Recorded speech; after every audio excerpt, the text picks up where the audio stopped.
Welcome to the Legacy All-Stars podcast. We feature inspirational stories from people who dedicate themselves to helping others. Here is your host, Alan Pavlosky. Welcome back, everybody. This is Legacy All-Stars podcast. I'm your host, Alan Pavlosky. Today, I have the genuine privilege of sitting down with someone whose story is as powerful as the mission she's built around her career. Robin Farmanfarmaian is a Silicon Valley-based entrepreneur, author, and one of the most sought-after voices on the future of healthcare and artificial intelligence. She has delivered over 250 keynotes in 16 countries, speaking for organizations like United Healthcare, Kaiser Permanente, Roche, Abbott, and even the White House. But what makes Robin different from most experts in her field isn't just her expertise, it's the deeply personal journey that fuels it. At age 16, Robin was misdiagnosed and began a decade-long ordeal of surgeries, hospitalizations, chronic pain that few people could imagine enduring. She ultimately took full control of her own healthcare, firing her entire medical team, rebuilding a new one, finding the right diagnosis, and going into remission almost overnight. That experience didn't just change her life, it launched her mission. Since then, Robin has co-founded multiple startups, including Organ Preservation Alliance, which works to advance technologies that expand the supply of transplantable organs, directly saving lives. And that's what we're all about here at Legacy All-Stars. She has written 3 books, including The Patient as CEO, which makes the case that technology can and must put the patient at the center of their own care. Her most recent work dives deep into how AI is on the verge of democratizing healthcare on a global scale, shifting care from hospitals and clinics into the hands of individuals wherever they are. Robin mentors women in entrepreneurship, technology, and healthcare. She has served on advisory boards ranging from AARP to Singularity University to South by Southwest. At every step, her purpose has been clear. Use innovation not just to build companies, but to improve and save lives at scale. I am certain this episode will change all of us to think differently about our health, our potential, and what's possible when technology and human determination come together. Robin, welcome to Legacy All-Stars. I am super excited to have you. I've been looking forward to talking with you for like 2 weeks now. I love it. I can't wait. Let's jump right in. Your story is one of the most compelling I've come across. What particularly resonates with me is how you have turned adversity into triumph. Take us back to that turning point, the moment you decided to take control of your own healthcare and stop accepting diagnoses that really weren't serving you. Yeah, so I was misdiagnosed when I was 16. The misdiagnosis was ulcerative colitis. That is curable if you take out someone's entire large intestine. And so by the time I was 19, my doctors are like, get your large intestine taken out now. You're not going to live to 30 if you don't. You're going to have colon cancer. Like, you are way too sick. You just need to get rid of the organ. And so freshman year of college, I got rid of it. And in what's called a total colectomy with J-pouch. And it was a series of 5 major surgeries, 2 of them being emergency surgery. And so at that point, my doctors are like, oh, you're cured because we took out the colon. Well, I didn't have ulcerative colitis. For 7 years, I went almost completely untreated with the exception of pain medication. And so I was in such excruciating pain every time I ate that my doctors ended up switching me over to 80 milligrams a day of methadone. That is a gigantic dose of drugs. And let me tell you, I'm like 5 feet tall, 95 pounds. That you can imagine it would take down a football player. And I absolutely hated that drug. It is a horrible drug because it has a lot of rebound pain. As soon as it wears off, you're actually in more pain.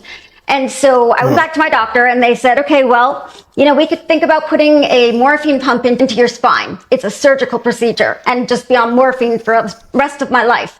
And I was like, no. So I went home that night. I decided to take full control of my own healthcare and become the CEO of the healthcare team. I rebuilt my healthcare professional team with doctors and nurses that worked with me as a team and a colleague.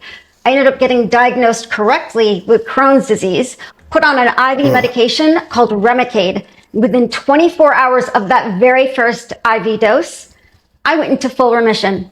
It quite literally happened overnight. Wow. It strikes me, after all you've endured, the misdiagnosis, the surgeries, the hospitalizations, how did that experience shape the person and the advocate you became? Yeah. I think I am a lot more understanding and a lot more empathetic to what people are going through, not just in their healthcare, but in general, with their emotional status, with their families.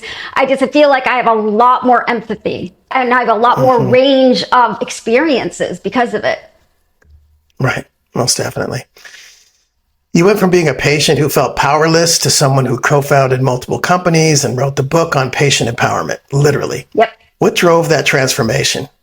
So when I went into remission, I was like, all right, I need to pay it back, because I know I went to the top hospital systems. I was living in Massachusetts for a time period. I'm in California. I literally went to 4 of the top 10 best hospitals in the country, or even potentially even in the world.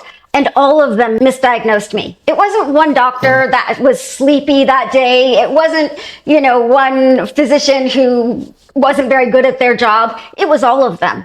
And so I realized I'm alive today because all of those teams.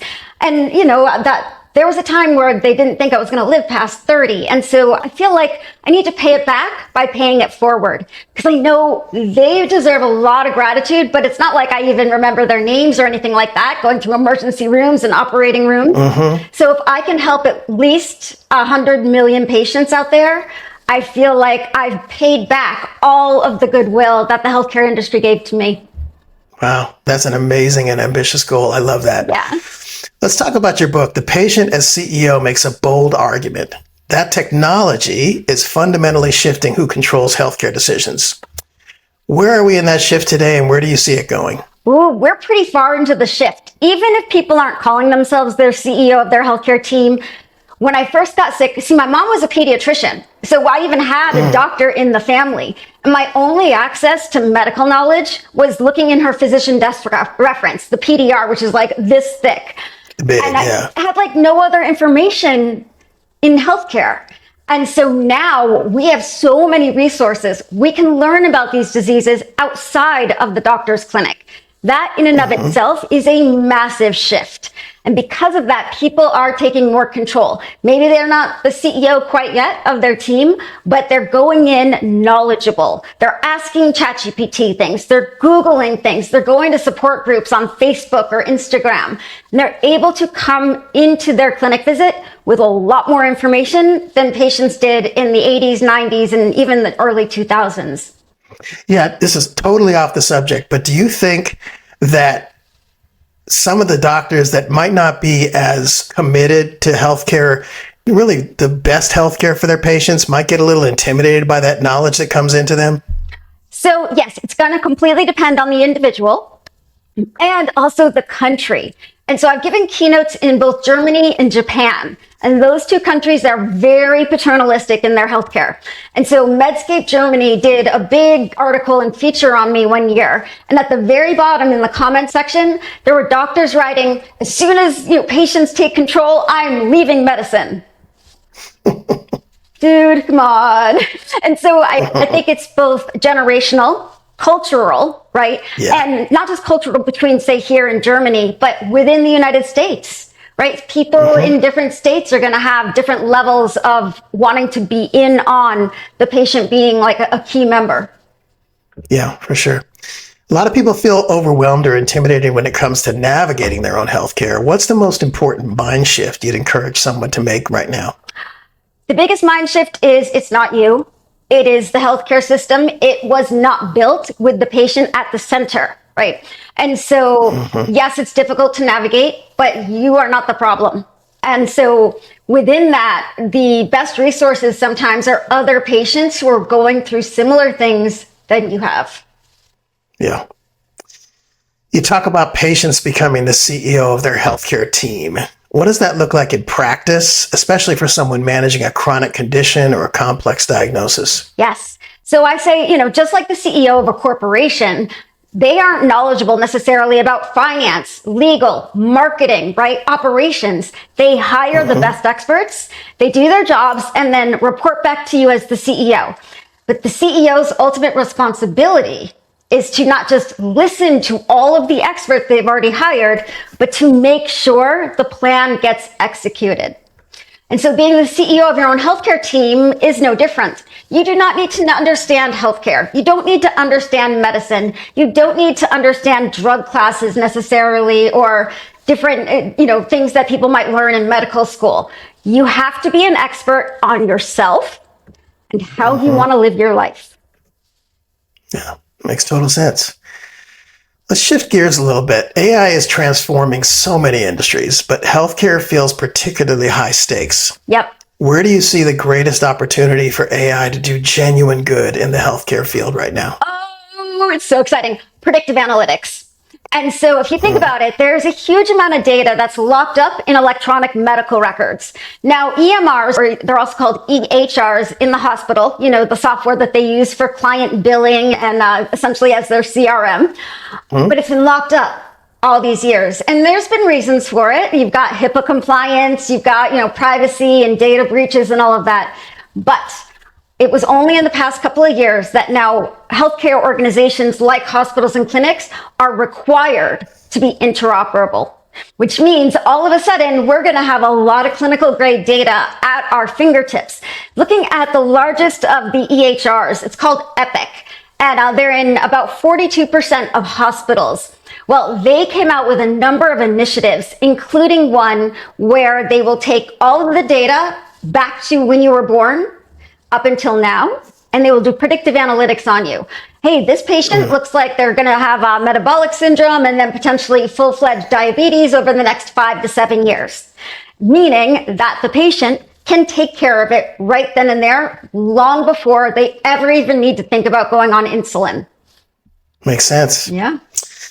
There's a real concern that technology can widen health disparities rather than close them. How do you ensure that AI in healthcare truly democratizes access rather than concentrating in the hands of the privileged only? Yes. And so I want to make sure that we're using the word democratize correctly, meaning it is now available to a large number of people. It's not equitable. Right? Equity is a whole different thing. Someone in San Francisco or Boston is going to get significantly better care than, say, someone in a very rural county in, say, Tennessee. Right? They just have access to different doctors. They probably are paid more at their job because of where they live, that type of thing. So it democratizes, but it does not make things equitable. Now, the reason AI can do that is because we are changing from episodic, meaning when you don't feel good, that's when you call the doctor and you make an appointment and you go to the clinic, right? Into continuous. Episodic, continuous. Meaning you can do remote patient monitoring 24/7. You can do not just like your EKG monitor or your blood pressure monitor or your pulse oximeter, which measures the amount of oxygen in your blood, but there are entirely new categories of vital signs, including things like vocal biomarkers, using a patient's voice as an actual vital sign. Lowest hanging fruit in that particular world is the ability to count and categorize how many times someone coughs on a daily basis. This is a big deal because with things like COPD, you can now detect a COPD exacerbation 3 days before a patient would normally be hospitalized, just by counting how often they're coughing and what time of day that they are coughing. But these vocal biomarkers go way beyond just being able to count. Some are for neurology. Some will be able to detect things like, mild cognitive impairment or even full-fledged dementia. It's all that are based on things like your speed of your speech, the word choice. Are you using nouns or are you using the words this, that, and the other thing? And so that's just one of the many new classes of remote monitoring that we can do now continuously to predict and catch things long before a patient needs to be hospitalized. Yeah, to expand on that a little bit, you've spoken about ambient healthcare computing, the idea that care will be continuous and ever present.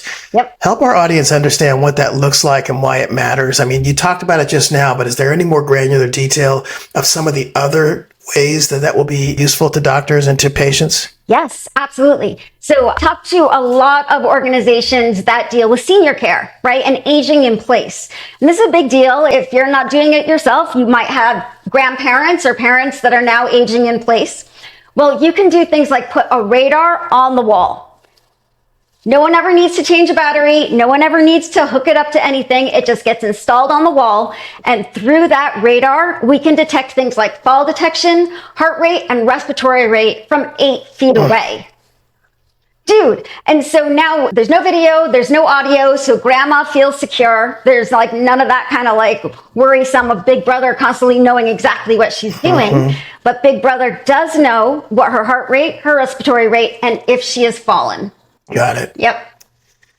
Let's shift gears again, because I really want to talk about the Organ Preservation Alliance, which works to expand availability of transplantable organs. Tell us about the work that you've done with that and the lives that it's touching. Yeah, so back in 2012, I co-founded it with a number of other physicians and other entrepreneurs that were interested in this space.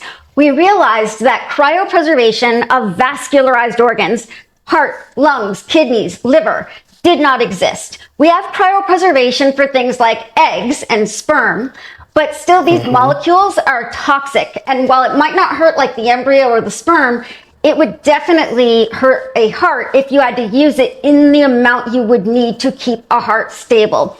Now, when you're dealing with organ transplants, a heart only lives outside the body for 4 to 6 hours, which means if you need a heart transplant, you need to be within that time window of a heart suddenly becoming available. That makes things difficult. So the wait lists are, hundreds of thousands of people not even on the wait list yet because they would never have a chance at getting something like a heart. And so what we did is cryopreservation for those big organs. We thought it was about 35 years out. That's how long it would take for that technology to develop. And so we decided to catalyze that. We scraped a whole bunch of white papers, found all the cryobiologists in the world. We held the first conference for cryobiologists that had been held for something like 30 years, and we did workshops with them. We came up with a 6-stage engineering process into creating a molecule that could cryopreserve a heart. Then we went to the White House, the DoD, and DARPA. DARPA is the Defense Department's, that's the one that came up with the internet and the robotic arm and the smartphone. All of that came out of DARPA. And so they really want an organ bank for veterans, right? Or for their injured soldiers. So if someone gets injured, they want to be able to have a heart right then and there that they can rewarm and then transplant into the soldier. And so we worked with them and wrote a number of grants around the 6 stages of engineering that we came up with the cryobiologists. And that led to tens of millions of dollars going out to those scientists. Then we took it to the White House and we had all the letters in the room, right? The FDA, the HHS, the OSTP, and really taught them where this industry was and got together with a couple of other nonprofits working on tissue engineering. Because that's the other thing, was we knew we needed to be able to cryopreserve a heart alongside the technology of tissue engineering, or what's called sometimes 3D printing of an organ. And so we're like, if you've got a heart out there that you've 3D printed, it needs to be able to be cryopreserved. And so the White House set out like a big initiative. I think it was in 2015 or something like that. And we were a part of that. So we were part of the hundreds of millions of dollars that we educated them on what areas that should go into for things like organ transplants. Wow, amazing. Yeah. You've dedicated significant time to mentoring women in technology, entrepreneurship, healthcare. Why is that mentorship so important to you personally? So one of the reasons, let me back up. There are 3 major reasons that I decided to become a professional speaker and an author. First and foremost, I have something to say, right? I wanted to get it out there. The patient as the CEO, I could impact people's lives. Secondly, regardless of what platform you're building, that's going to help you with your career. So, at the time I was doing things like business development and building companies. And so I thought, it would just get me in front of the right people. But the third reason I did it is because as a tiny woman in Silicon Valley, I was being pushed down like crazy. And men would steal my work and claim that they're the ones who spent 3 weeks nonstop doing it. There was one case where all of the employees were on the website except for me. And I was like a vice president at the time. And so I'd be like to the CEO, why is my name not there? And he's like, I have no idea. So they put it up. And then one of the men that worked under him would take it down again. And I'm like, oh my God. And I realized you cannot fight that through HR. HR is not going to help women being sexually abused or emotionally abused in the workplace like I was. They're there to protect the company. And so I went home one weekend and I created a 5-year project plan for myself in how to be an author and a professional speaker that I can charge for up to $20,000 for a keynote. And let me tell you, it worked better than my wildest dreams. So I took that 5-year project plan, I started executing on it. And when my first book published in 2015, it was like flipping a light switch on the men in the workplace. Suddenly I was in an army tank and the men were on horseback. So when the Me Too movement happened a couple of years after that, I was like, oh my God, this is happening to other women. We didn't know this about, like none of us ever thought, oh, it happens at a big scale. We just always assumed that we were the only one. And so I took that project plan and I turned it into a book, system, and a workbook called the Thought Leader Formula. And I give it away for free. Like, go ahead and email me or find me on LinkedIn. I'll send you the PDF. This will empower you to take control of your own career and combat things like racism or sexism or ages in the workplace. I love it. That's wonderful work. Yeah. Well, with over 250 keynotes in 16 countries, you've had the chance to see healthcare challenges on a global scale. Yes. What's the most important lesson you've taken from that experience? Places like the Nordics have healthcare. They're doing healthcare better than anyone else. They're on more of a value-based healthcare type of thing, where a lot of the time we do pay per visit. And so like, say you needed knee surgery. Well, it would be, okay, this Band-Aid cost whatever, $40. Like this IV costs this, the operating room, here are the costs for the doctors, and everything is a line item. Well, with value-based healthcare, if you're getting like a knee replacement, it's agreed on before the patient actually goes into the OR. And so they say, okay, well, this is going to be paid for $5,000. If the patient does badly and needs to be rehospitalized or have another surgery, that's on you, right? And so it's not reimbursed past that. But then it's also, you get to make more money that way as well, because if you don't even have to spend up to the $5,000 and you can get that patient on their legs and, walking and have a great outcome, you will actually make more money beyond that $5,000 with bonuses and things like that. And so the Nordics have got it pretty far down the line of value-based healthcare. And they're some of the happiest countries in the world and some of the best healthcare in the world. And so looking at the US healthcare system, it's a little bit scary because it's a $5.3 trillion industry. If you look at global economies, the US is the #1 economy, China is the #2 economy, and Germany is the #3 economy.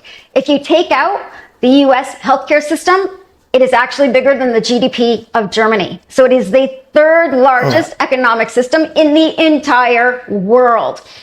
Now, within that, 28% of all revenue goes to 6 companies.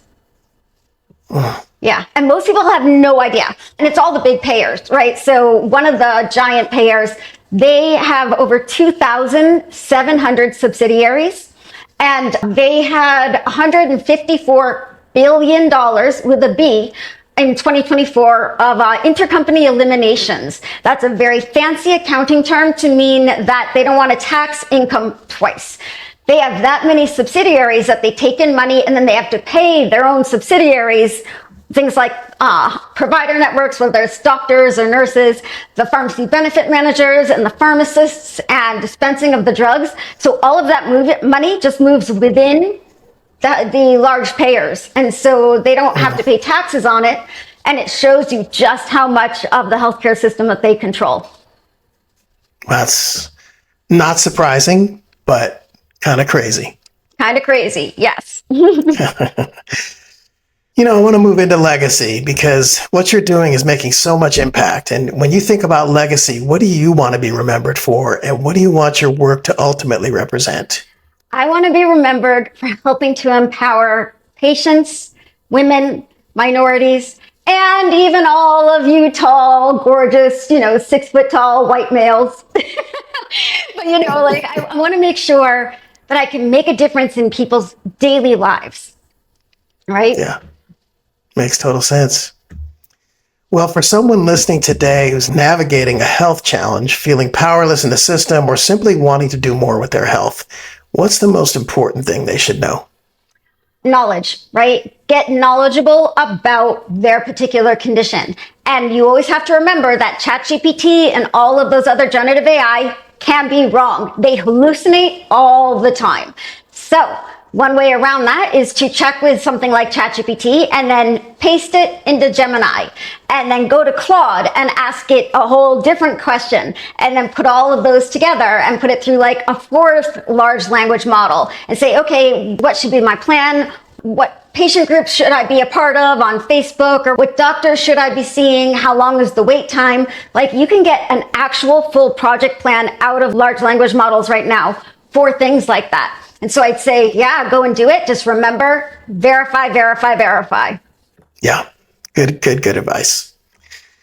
Where can our audience find you, follow your work, and tap into everything you're building? Sure. So I am the only Robin Farmanfarmaian in the universe. I would bet that's accurate. Yeah, it's very, very easy to find me. I'm on all of the social media, but LinkedIn and my website are the easiest ways to probably get me on, and I'll probably respond the same day. Yeah, and we'll be sharing a lot of those things on the show notes, so people will be able to use that as well. But I'd like to have an audible reminder of what that is. Yes. Robin, thank you so much for being on the show. What you've shared is a reminder of something that sits at the heart of Legacy All-Stars, that the most powerful legacies are built not just through achievement, but through service. You turned one of the most difficult chapters a person can face into a lifelong commitment to making sure others don't have to suffer the same way. The startups you founded, the patients you've championed, the stages you've stood on around the world, all of it points to the same North Star, a world where every person has the power and the tools to take charge of their own health and their own life. To our audience, I encourage you to pick up Robin's books. We'll have the notes in the show notes. Follow her at robinff.com. If you're a leader, an entrepreneur, or a healthcare professional, pay attention to the work she's doing with AI. It will matter to you, to your organization, and to the people you serve. Robin, thank you again for being here. Just want to give you one last chance to say one last goodbye to our listeners. Thank you so much again. Thank you, everyone. And if you want to read the Thought Leader Formula or my last book, How AI Can Democratize Healthcare, go ahead and just email me. I'll send you the PDF. You don't have to buy it on Amazon. Love it. Yeah. Well, that's the end of the episode. I'm Alan Pavlosky. This has been another version of Legacy All-Stars podcast, where we spotlight people using their success to leave the world better than they found it. We'll see you next time.